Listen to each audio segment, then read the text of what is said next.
वैसे तो मुझे सुबह देर तक सोने की आदत नहीं है, लेकिन आज रात व्हाट्सएप फेसबुक के चक्कर में कुछ ज्यादा ही जागता रह गया था, जिसके कारण आज सुबह नींद टाइम से नहीं खुल पाई थी। जब मैं सुबह बेड पर सो रहा था, तभी अचानक मेरे मोबाइल की रिंग बजी। रिंग की आवाज सुनकर थोड़ा सा चिढ़ गया, पर किसी तरह बेड से उठकर कॉल रिसीव किया। मैंने बोला, हेलो, अब तक सो रहे हो? कॉल पर उधर से किसी लड़की की आवाज आई। मैंने सोचा कोई अपनी ही फैमिली की होगी, तो मैंने कह दिया, हाँ, अब तक सो रहा हूँ। इतना बोलने के बाद कॉल की दूसरी तरफ से मुझे डांटने की आवाज सुनाई देने लगी। तुम हॉस्टल में पढ़ने के लिए गए हो या दिन भर सोने के लिए? अगर तुम इतना सोओगे तो एग्जाम कैसे क्लियर कर पाओगे? रुको, मैं अभी पापा को कॉल करके बताती हूँ कि आपका लाडला अब तक सो रहा है। मैं इन बातों को खामोश होकर सुनता रहा। मुझे ये समझ में नहीं आ रहा था कि मैं कब से हॉस्टल में रह रहा हूँ और कौन सा एग्जाम क्लियर करना है। खैर, अब तक मुझे पूरी तरह से समझ आ चुका था कि ये किसी रॉन्ग नंबर की कॉल आ रही है। मुझे चुप देखकर वह फिर बोली, इतनी चुप क्यों हो? क्या हुआ? अब मुझे भी रहा नहीं गया और मैंने साफ साफ सब कुछ बता दिया। अपने रॉन्ग नंबर पर कॉल किया है, मैं आपका कोई भाई नहीं बोल रहा हूँ। ये सुनकर वह सन्न रह गई और कुछ देर मौन रहने के बाद बोली, सॉरी, मैंने अपने भाई के पास कॉल की थी। न्यू एंड्रॉइड फोन रहने के कारण मेरे मोबाइल में भाई का नंबर सेव नहीं था, जिसके कारण गलत नंबर डायल हो गई। मुझे माफ कर दो। ठीक है, कोई बात नहीं, लेकिन आपने तो मेरी दिन ही खराब कर दिया। बेवजह सुबह सुबह डांट लगा दिया। उसने माफी मांगने के बाद कॉल डिस्कनेक्ट कर दी, लेकिन सच कहूं, उससे बात करके बहुत अच्छा लग रहा था। उसका डांटना गजब का अपनापन महसूस करवा रहा था।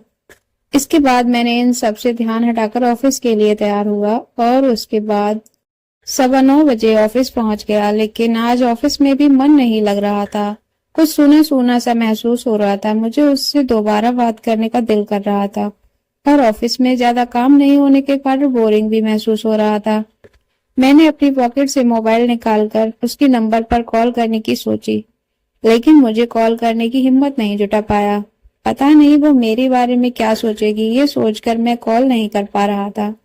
मैं अपने मोबाइल को टेबल पर रखकर कुछ काम करने लगा। कुछ समय बाद अचानक मेरे मोबाइल की स्क्रीन लाइट जली और एसएमएस आने की आवाज आई। वैसे मैं एसएमएस पर ध्यान नहीं देता हूँ, लेकिन एसएमएस उसी नंबर से था, इसीलिए मैंने सुबह कॉल आई थी। मैंने झट से अपने मोबाइल को पैटर्न लॉक को खोला और मैसेज को देखा। ये क्या? उसने फिर से सॉरी लिखकर भेजी है। अब मुझे भी उससे बात करने का अच्छा मौका मिल चुका था और मैंने भी उससे मैसेज का रिप्लाई कर दिया। उसके बाद एसएमएस की बाढ़ सी आ गई और दिन भर एक दूसरे को एसएमएस भेजते रहे और हम दोनों अगले 4 दिनों तक एसएमएस के द्वारा ही बात करते रहे। अब शाम फनी एसएमएस से गुजरता तो सुबह प्यार भरे लव एसएमएस होते। कुछ ही दिनों में हम दोनों एक दूसरे के बहुत अच्छे दोस्त बन गए और फोन पर प्रतिदिन घंटे घंटे बातें होने लगी। उसने अपना नाम श्रेया बताई और मैं लक्ष्मी नगर में रहती थी। वो उस टाइम ग्रेजुएशन कर रही थी। मैंने भी उसे अपने दिल की सारी बात बता दिया और उसकी दोस्ती कब प्यार में बदल गई कुछ पता ही नहीं चला। मैंने दिन में ही उसके ख्वाब देखना शुरू कर दिया था और उससे जुड़कर जिंदगी एक हसीन सपना देखने लगी। मेरा हर सपने में सिर्फ और सिर्फ वो ही होती थी। उसकी बात गजब का जादू कर दिया करती थी। हम दोनों ने फोन पर ही कई वादे किए, जिसमें से एक वादे साथ जीने साथ मरने का था। कस्में भी खाई। अब हम दोनों को बात करते करते लगभग 6 मंथ हो चुके थे। एक दिन मैंने श्रेया से मिलने का जिक्र किया और उसने भी हामी भर दी। उसकी सहमति सुनकर मेरी खुशी का ठिकाना नहीं था। हम दोनों ने काफी सोच विचार करके नेहरू पार्क में मिलने के लिए जगह चुना। ये पार्क लक्ष्मी नगर से नजदीक है, इसीलिए उसने भी इस पार्क का सुझाव दिया। मैं 2 दिन बाद रेलवे की कंफर्म टिकट बुक कराकर दिल्ली के लिए निकल पड़ा। उससे मिलने से पहले ही मैंने कई सपने संजो लिए थे। ट्रेन पर सारी रात उससे बात होती रही। वह भी मुझसे मिलने के लिए काफी उतावली मालूम पड़ रही थी। हम दोनों को ऐसा लग रहा था काश ये रेलगाड़ी हवाई जहाज की तरह तुरंत हमें उसके पास पहुंचा दे।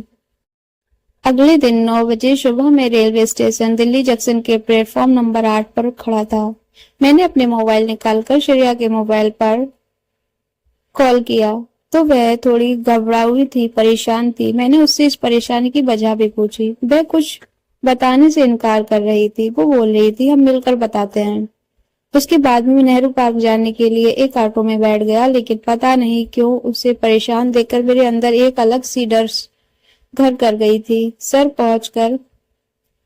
पहुंच गई आपकी मंजिल, ऑटो ड्राइवर ने मेरा ध्यान भंग करते हुए बोला। मैं नेहरू पार्क पहुंचकर उसके नंबर पर कॉल लगाया, लेकिन उसका नंबर स्विच ऑफ बताने लगा। मैं काफी परेशान हो गया और बार बार नंबर पर कॉल करता रहा, लेकिन उसकी नंबर स्विच ऑफ ही बता रहा था।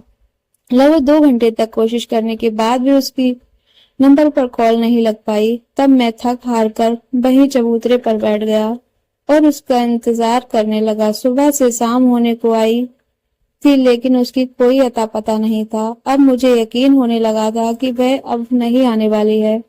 वो मुझे बेवकूफ बनाई है और मुझे लग रहा है उसने मुझे धोखा दिया है। लेकिन श्रेया से इतने दिनों तक बात किया और कल तक की बातें याद करता हूँ तो मुझे यकीन नहीं हो रहा था कि वो मुझे धोखा दे सकती है, क्योंकि जितनी खुशी मुझे श्रेया से मिलने में थी, उतनी ही खुशी श्रेया मुझसे मिलने के लिए उतावली हो रही थी। आखिर क्या बात होगी जो वह मुझसे मिलने नहीं आई? ये प्रश्न मेरे दिल में बार बार मुझसे पूछ रहा था। उसने मुझसे इतने दिनों तक बात किया और आज तक ऐसा महसूस नहीं होने दिया कि वह कभी मुझे धोखा दे सकती है। अब तो इस हालात में मेरे दिमाग भी काम नहीं कर रहा था। मैं वहां से वापस आने से पहले उसको ढूंढना चाहा, पर मेरे दिमाग ने इसकी सहमति नहीं दिया और मैं वहां 2 दिनों तक इंतजार करने के बाद पुनः अपने घर वापस आ गया। घर आने के बाद सब कुछ बेगाना सा महसूस हो रहा था। उससे बात किए बिना मेरा दिन ही नहीं गुजर रहा था। इतना कुछ होने के बाद भी मैं वापस आने के बाद उसके कॉल का इंतजार करता रहा। सोचता था शायद वह कॉल कर दे कभी। आज मुझे दिल्ली से लौटा हुआ 3 महीने हो चुका है, लेकिन अब तक उसकी कॉल एक बार भी नहीं आई। एक रॉन्ग नंबर ने मेरी पूरी जिंदगी को हिलाकर रख दिया था। अब मैं कुछ दिनों से उसे भुलाने की कोशिश कर रहा हूँ, लेकिन मेरे दिमाग में एक क्वेश्चन बार बार आता है। जब श्रेया अंतिम बार बात कर रही थी तो वह इतनी परेशान क्यों थी? क्या वह किसी मजबूरी के कारण नहीं आ पाई? अगर हाँ, तो क्या मजबूरी हो सकती है? खैर, जो भी हो, मैं उस रॉन्ग नंबर को जिंदगी का सबक बना लिया हूँ और जिंदगी को फिर से पटरी पर लाने की कोशिश कर रहा हूँ। अब मुझे समझ में आ चुका है, कोई रॉन्ग नंबर रॉन्ग नहीं होता, इंसान के मकसद रॉन्ग होते हैं। तो दोस्तों, स्टोरी कैसी लगी कमेंट कर जरूर बताइए, और अगर अभी तक आपने वीडियो को लाइक नहीं कीजिएगा, वीडियो को लाइक कीजिए, क्योंकि आपके एक लाइक से हमें मोटिवेशन मिलता है ताकि हम अच्छी से अच्छी वीडियो बनाकर ला सकें। और चैनल को सब्सक्राइब नहीं किया है तो चैनल को सब्सक्राइब करिएगा। और मिलते हैं नेक्स्ट वीडियो में, तब तक के लिए अपना ख्याल रखिए। Thanks for watching.